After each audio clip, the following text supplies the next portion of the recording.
Olá, seja muito bem-vindo ao portal Jurídico Viver Direito.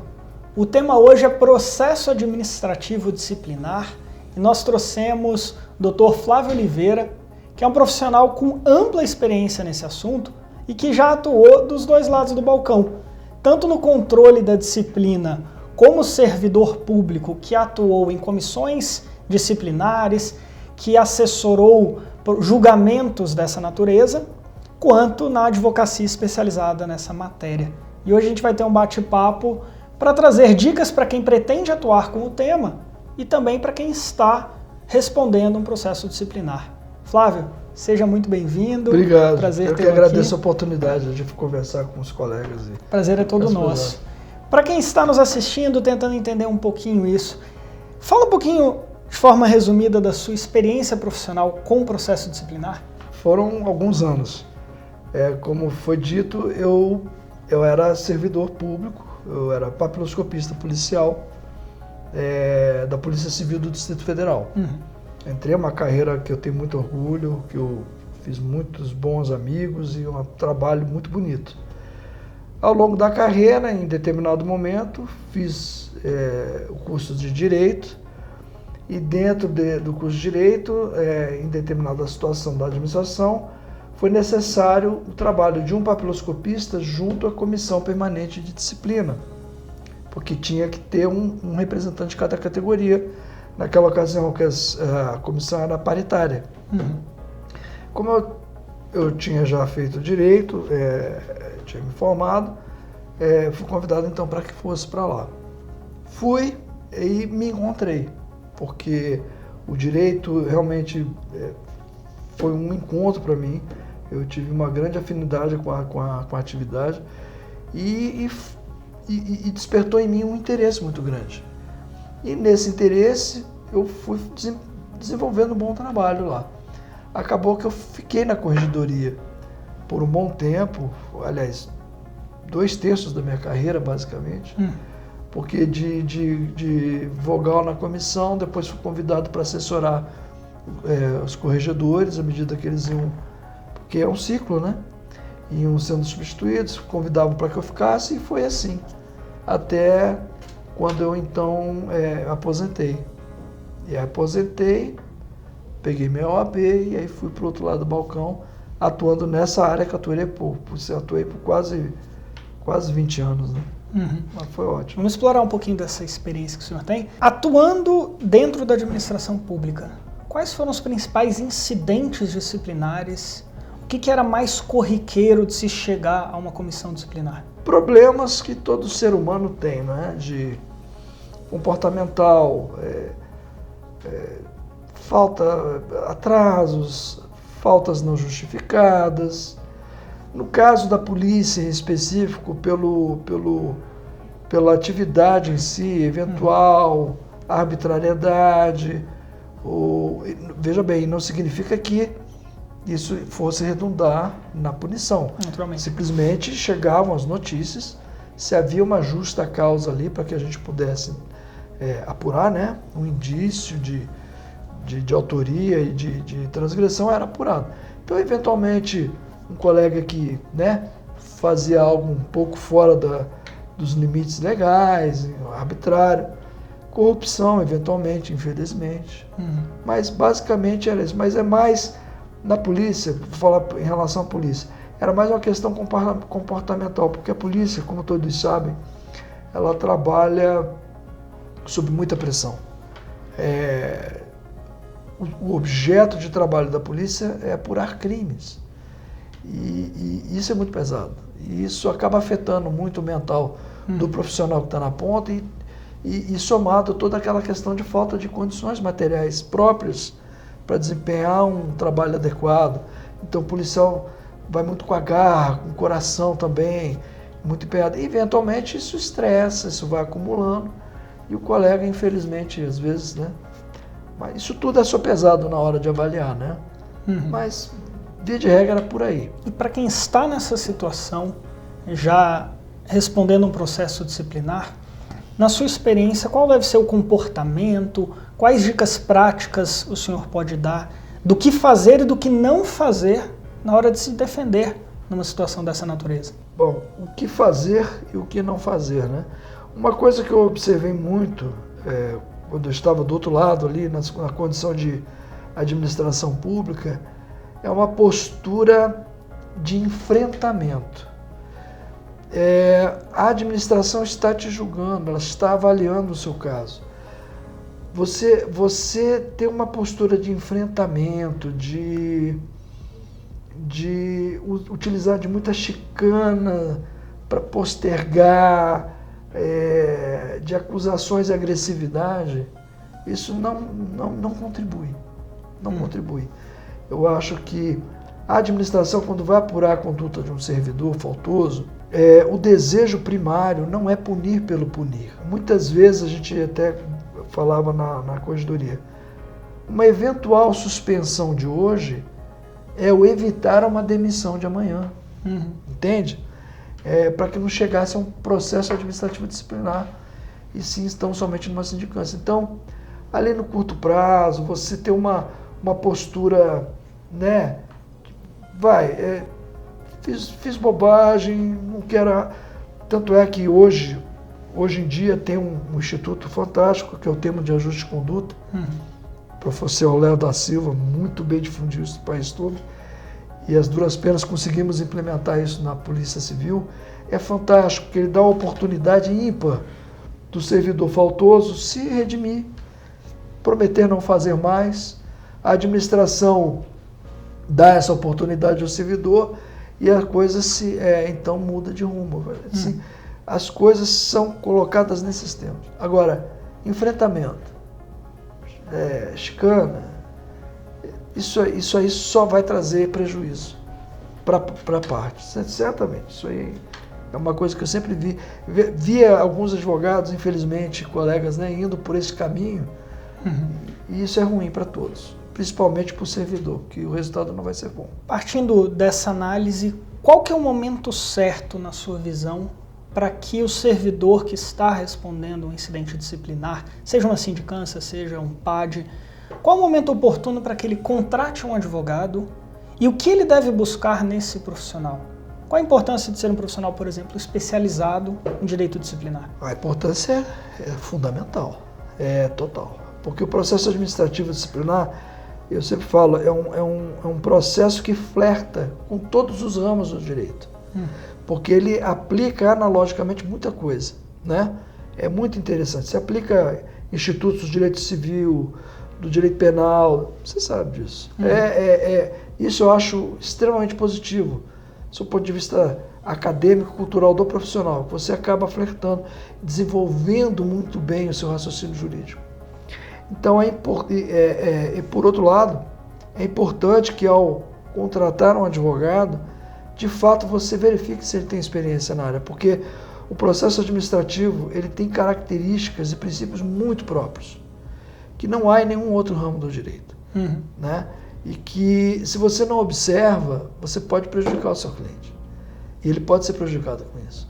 Então, cada órgão público, cada entidade pública tem o seu regramento legal. A gente nunca pode perder de vista, isso é uma coisa muito importante ressaltar, que o resultado de uma sindicância e o resultado de um processo administrativo é de ato administrativo.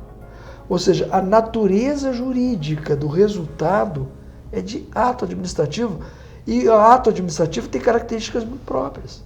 E as pessoas, muitas vezes, o advogado que não tem essa percepção do direito administrativo e o direito administrativo disciplinar, confunde as estações. Aí quer trazer coisas que eu falei, que flerta com outros ramos, mas que não se encaixam no direito administrativo e acaba dando problema, se equivocando e conduzindo de forma equivocada o processo, trazendo prejuízos à parte. E a situação é muito relevante, né? Porque o resultado do processo disciplinar muitas vezes vai levar para a esfera penal, vai levar para o Tribunal de Contas, vai chegar a uma ação de improbidade, a depender do caso concreto. Exatamente. São esferas independentes, né? Precisa ter independência das instâncias. Claro que há exceção do aspecto penal, se houver uma decisão absolutória, ok, mas é o que você está dizendo, é fato. E muitas vezes, no caso da polícia, principalmente que a Polícia Civil, diferente de muitos órgãos, ela tem um corpo de servidores extremamente preparados e profissionais, que conhecem bem o processo administrativo disciplinar e que apura muitas vezes aquelas condutas de uma forma muito mais adequada, arrisco dizer, muito mais adequada e profunda, até mesmo que o processo penal, eventual ou civil, e que não raro serve, muito bem falado por você, de subsídio para os outros processos. Então a importância é relevantíssima de você fazer um processo muito bem feito, muito bem fundamentado, para que ele então te ofereça a oportunidade de, nas outras esferas, você se ver livre. Isso é a mais pura verdade, absolutamente de acordo. Nós sabemos que não há uma obrigatoriedade de ter uma defesa técnica. Sim. O servidor público ele pode fazer autodefesa, o que muitas vezes é uma estratégia complicada. Sabemos da limitação de quem faz uma autodefesa, ainda que seja tecnicamente competente para isso. E além disso, nós temos uma situação que é a seguinte: o profissional que enfrenta um PAD e tem um resultado desfavorável, como por exemplo uma cassação da aposentadoria, uma demissão, e tenta levar isso à justiça, enfrenta muitos desafios. Porque há o princípio do prejuízo, que é muito considerado pelo Poder Judiciário, a separação dos poderes e outros fundamentos que fazem com que muitas vezes não seja possível reverter o que foi decidido na via administrativa. Então pergunto, quando é o momento certo para se contratar o advogado e qual a importância de fazê-lo de fato numa defesa disciplinar? Excelente pergunta, excelente pergunta. Bom, só falando rapidamente, havia uma súmula do STJ, salvo engano era 343 ou 243, que determinava a obrigatoriedade do advogado. Depois a súmula vinculante 5 pacificou essa história e não é obrigado mais. Contudo, não é uma boa viagem. A depender dos fatos, do que se trata, se é uma coisa que o servidor está seguro de que não fez nada, e uma corregedoria boa, ela sempre faz uma análise preliminar mínima para ver se ali alguma, se há justa causa para instauração. Eu acho que até aí o servidor vai tateando, vai levando a história dele e tal. Quando a coisa começa a caminhar para uma instauração de uma sindicância de fato, ou de um PAD, na minha opinião, não há que se negociar com isso. Tem que estar a presença do advogado, sim. E a autodefesa, por mais que o servidor seja mesmo da área jurídica, seja um profissional habilitado, capaz, envolve paixões. Porque na advocacia, de uma forma geral, nunca é aconselhado que ele próprio se defenda, né? Isso a gente sabe, né? Isso não é o mais adequado, porque há paixões. E quando há paixões, você torna-se passional, fica irracional muitas vezes e acaba botando os pés pelas mãos. Então, preliminarmente, há uma apuração, o que houve, o que não houve. Você vai lá, presta os seus esclarecimentos sem maiores dificuldades, contando a sua história, a sua verdade, e aguarda. Aquele procedimento partiu para um grau mais, formalizou-se, instaurou-se uma sindicância, instaurou-se um PAD, aí não. Aí já a coisa já mudou de figura. É a hora de estar um profissional. Sempre. Eu absolutamente desaconselho fazer sozinho e tentar fazer a sua própria defesa. Isso é um tiro no pé. Os prejuízos podem ser irremediáveis, como bem você disse, porque o resultado desse processo, desse procedimento, vai redundar depois em desdobramentos em outras esferas. Então, realmente é isso aí. A gente conseguiu já extrair boas dicas para quem está respondendo um PAD ou eventualmente venha a responder. Pensando agora em quem está atuando profissionalmente na matéria, em qualquer lado do balcão, seja na área disciplinar dentro da esfera administrativa, seja atuando como advogado ou consultor, quais são as suas dicas práticas de tantos anos de trajetória que você possa compartilhar aí com quem está assistindo? Sim. Eu até já falei isso no início. Calma, paciência, buscar sempre, porque a administração Vamos lá, do lado do advogado, tá? Vou falar agora primeiro do lado do advogado, que está atuando na defesa do seu cliente junto à administração. Uhum. Não vai enfrentar a administração, não vai se dispor. Procure ver todo o regramento legal daquele órgão, porque cada órgão tem o seu regramento próprio. Eu já enfrentei isso de advogado, quando eu estava, né, na corregedoria, infelizmente, sem ter feito, na minha opinião, dever de casa. Uhum. Se você vai defender um servidor de um órgão X, primeira coisa, veja o regramento normativo daquele órgão, o estatuto que rege, as normas internas daquela corregedoria. Cada corregedoria, cada órgão, muitas vezes adotam procedimentos diferentes. Então, busque se inteirar, né, técnica e juridicamente, de como aquele órgão se comporta. Busque saber o nível de qualificação daqueles servidores que você vai atuar com, né? Porque, por exemplo, no caso da polícia, como eu já disse, há um corpo muito profissional, fixo, de pessoas que atuam em processo administrativo por muito tempo. Em outros órgãos, que acho que a grande maioria, não, é cíclico, né? A pessoa vai, fica lá um tempo, sai, vem outro, e muitas vezes eles falham mesmo, porque não há uma continuidade, porque é uma matéria muito específica. Então você, na condição de advogado, você tem que ter muita paciência, muita calma, muito jogo de cintura. Em momentos em que há algum erro, alguma coisa, você falar sem dizer, né? A gente tem que ter para não criar suscetibilidades, porque de fato é inegável. O servidor está submetido. A administração, sabemos, em mérito de decisão administrativa, judiciário não entra, salvo, óbvio, se for desproporcional ou desarrazoado. Então, como há esse dogma, de certa medida, nós temos que ter muito cuidado, muito zelo, para não criar suscetibilidades, buscar sempre, né, a agida. Agora, é claro, se houver alguma coisa absolutamente estapafúrdia, esdrúxula, aí, óbvio, é hora do advogado, então, se socorrer dos meios cabíveis no Poder Judiciário para anular aquela decisão, óbvio. Mas o que eu estou dizendo é você levar aquele trâmite dentro de parâmetros que são razoáveis, dentro dessa sistemática. A gente sabe que muitos dos problemas disciplinares poderiam ser evitados com uma boa orientação aos servidores públicos, com treinamentos adequados, periódicos.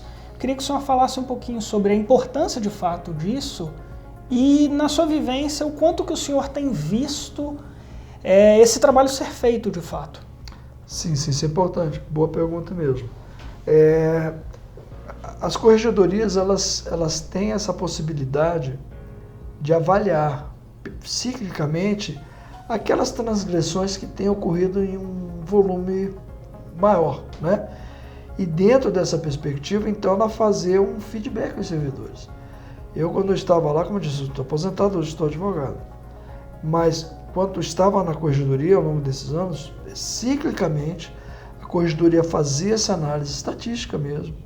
Nós identificávamos aquele tipo de conduta que vinha ocorrendo de forma reiterada e fazia-se então um trabalho mesmo de esclarecimento e de orientação. Então eram feitos documentos direcionados a todos os delegados-chefes, chefes de departamento de divisão, para orientar os servidores, ou até mesmo um grupo da corregedoria era destacado para visitar as unidades e então passar essa orientação. Até mesmo eu tive a oportunidade, num curso de formação de agentes de polícia, de ministrar aulas para tratar da legislação da Polícia Civil e dando um enfoque nessa questão disciplinar. Com a nossa experiência já de algum tempo na corregedoria, a gente já sabia e sabe qual mais ou menos são aquelas condutas que mais ocorrem, né? Que são inadequadas. Então, para esses servidores que estavam ingressando, que estavam lá se formando, fazendo curso de formação, nós então fizemos aquela ressalva, aquele detalhamento para que o colega não cometesse aquele mesmo tipo de conduta. E eu acho que obtemos até um relativo sucesso, porque problemas há, não tem como, mas são em níveis bem baixos. A notícia que eu tenho é essa. Um trabalho fundamental, fica até a dica para que se implemente pelo país. Sempre. Vai ajudar muito o serviço e o servidor público. Esclarecimento é tudo. Magnífico. Flávio, foi um prazer imenso tê-lo aqui. O prazer foi meu, a oportunidade de colocar essa experiência, essa vivência que a gente teve.